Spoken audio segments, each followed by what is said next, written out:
शिरदवाड येथील खासदार दत्ताजीराव कदम विकास सेवा सोसायटीच्या शतकपूर्ती महोत्सव संपन्न। स्वर्गीय यशवंतराव चव्हाण व स्वर्गीय वसंतदादा पाटील, दत्ताजीराव कदम यांच्यासारख्या नेतृत्वानं महाराष्ट्रात सहकार चळवळीला मोठं बळ देऊन सहकार चळवळ रुजवण्याचा प्रयत्न झाल्यानं आज ती सहकार चळवळ सर्वसामान्यांचा आधार बनून राहिली आहे। त्यामुळे संपूर्ण देशात महाराष्ट्र अग्रेसर राहिला।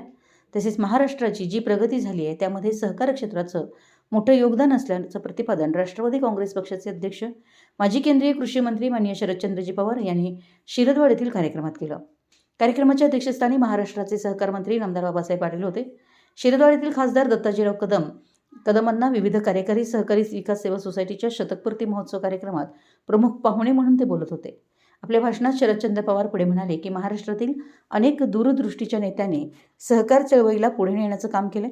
त्यावेळच्या नेत्यांनी मोठ्या कष्टाने या संस्था जोपासल्यामुळे आज या संस्था जनतेची सेवा करीत असताना दिसत आहेत।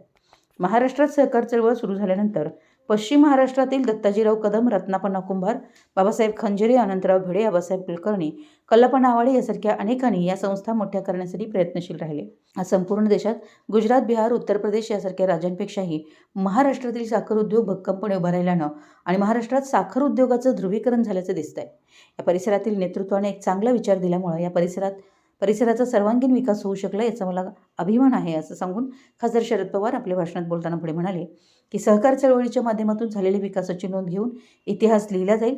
त्यावेळेस कैलासवासी दत्ताजीराव कदम यांचं नाव घेतल्याशिवाय हा इतिहास पूर्ण होणार नाही असं सांगून हा परिसर सुजलाम सुफलाम करण्याचं स्वप्नही मंडळी नेहमी पाहत होती। तसं नेतृत्व संपन्न मंडळी या भागात जन्माला आली हे आपल्या दृष्टीनं भाग्याचं असल्याचं सांगून कैलासवासी दत्ताजीराव कदम यांच्या अखेरच्या क्षणीचा प्रसंग सांगितला। मराठी न्यूजसाठी शिरदवाडहून बाळासो पगडे।